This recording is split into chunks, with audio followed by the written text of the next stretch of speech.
পৃথিবীতে এমন দুটি বই আছে যা প্রচলিত ধারণা মতে কোনো মানুষ লেখেননি। একটি কর্ডিয়াস গিগাস বা শয়তানের বাইবেল এবং দ্বিতীয়টি শামস আল মারিফ।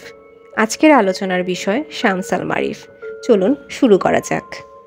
1300 শতাব্দীতে আলজেরীয় সুফি সাধক পণ্ডিত আহমেদ আল বুনি একটি বই লিখেন যার নাম শামস আল মারিফ বা শামস আল মারিফ ওয়া লাতাইফ আল আওয়ারিফ। প্রায় 800 বছর আগে লেখা এই বইটি নিয়ে আজও রয়েছে নানা বিতর্ক সমালোচনা। আবার কারো কারো মতে এটা নিগূঢ় পথ নির্দেশিকার মতো। কেউ কেউ মনে করেন এই বইটি কোনো মানুষের লেখা নয়, এর লেখক হিসাবে ছিলেন জিন। আরবি শামস আল মারিফের বাংলা অর্থ জ্ঞানের সূর্য।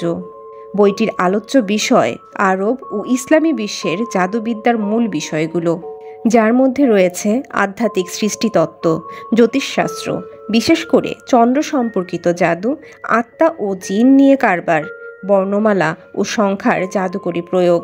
আরব বিশ্বের সবচেয়ে প্রভাবশালী পুস্তক হিসেবে পরিচিত হলেও এটি ইসলামী ইতিহাসে বেশিরভাগ সময় নিষিদ্ধ করার পাশাপাশি পড়াতে অনুৎসাহিত করা হয়েছে। নিষিদ্ধ জিনিসের প্রতি মানুষের আগ্রহ সারা জীবনের, কিন্তু এই আগ্রহ নিয়ে শামস আল মারিফ বইটি পড়া অত্যন্ত বিপজ্জনক। কারণ গুপ্তবিদ্যার চর্চা একজন মুসলিমকে সত্য ও সুন্দরের পথ থেকে জিন, জাদুটোনা ও কুসংস্কারের অন্ধকার জগতে নিয়ে যেতে পারে। আর ইসলাম জাদুটোনাকে কখনোই সমর্থন করে না। সূরা আল বাকারার 102 নম্বর আয়াতে আল্লাহ তাআলা বলেছেন, শয়তান মানুষকে জাদুবিদ্যা শেখায়। শামস আল মারিফের লেখক আল বুনি জন্মগতভাবে ছিলেন আলজেরিয়ান, কিন্তু জাদুবিদ্যার প্রতি তার তীব্র আকর্ষণ তাকে মিশরের কায়রোতে নিয়ে যায়। জানা যায় তৎকালীন সময়ে মিশরের ব্যাপকভাবে জাদুবিদ্যার অনুশীলন ছিল। তিনি সেখানে অবলীলায় তার জাদুর ব্যাপারে গবেষণা চালিয়ে যেতে পারতেন।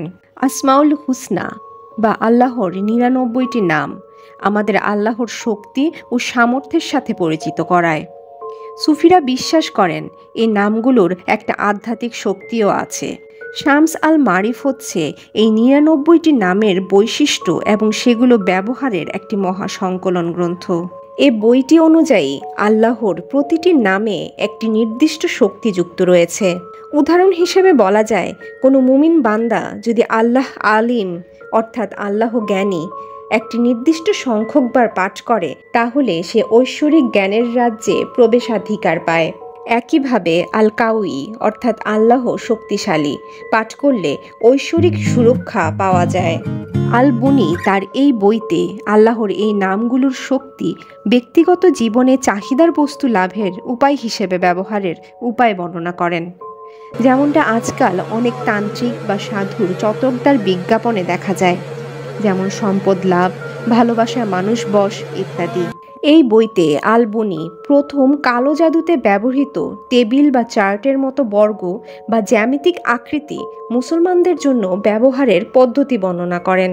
এ ব্যাপারে কেউ কেউ মনে করেন বইতে অঙ্কিত বর্গ বা ঘরগুলো আঁকার মাধ্যমে তিনি জিনদের ডাকতেন।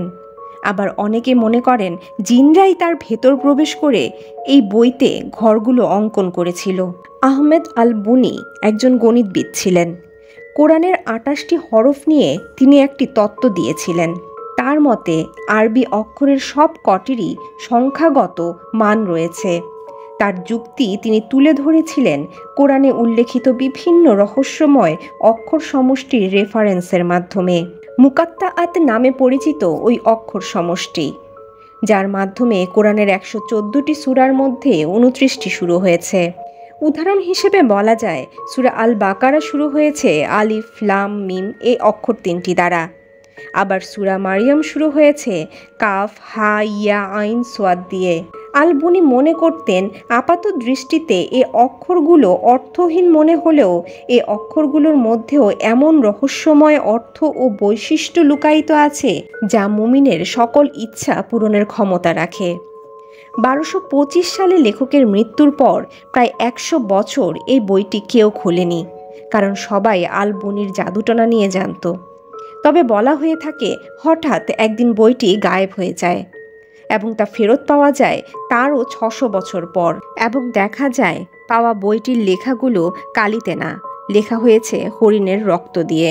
তারপর থেকে এই বইটি নিয়ে বহু বিতর্ক থাকলেও এবং বইটি নিশ্চিতভাবে একটি কালো জাদুর বই হওয়া সত্ত্বেও অনেক মানুষ এই বইটি ব্যবহারের উপযুক্ত ভাবেন।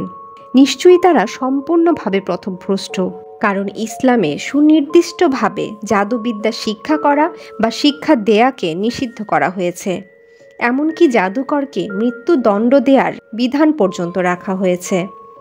বর্তমান যুগে এসেও আমরা অনেকে চটকদার বিজ্ঞাপনের শিকার হয়ে এবং নিজেদের হতাশার কারণে অনেক তান্ত্রিক বা অ্যাস্ট্রোলজারের কাছে যাই, যা কোনোভাবেই ইসলাম সমর্থন করে না। আমাদের সকলের উচিত আল্লাহ তাআলার উপর পূর্ণ বিশ্বাস স্থাপন করা। আজকে এই পর্যন্তই। পরবর্তী ভিডিও দেখতে লাইক এবং সাবস্ক্রাইব করুন। আর ভিডিওটি কেমন লাগলো কমেন্ট করে জানান। আল্লাহ হাফেজ।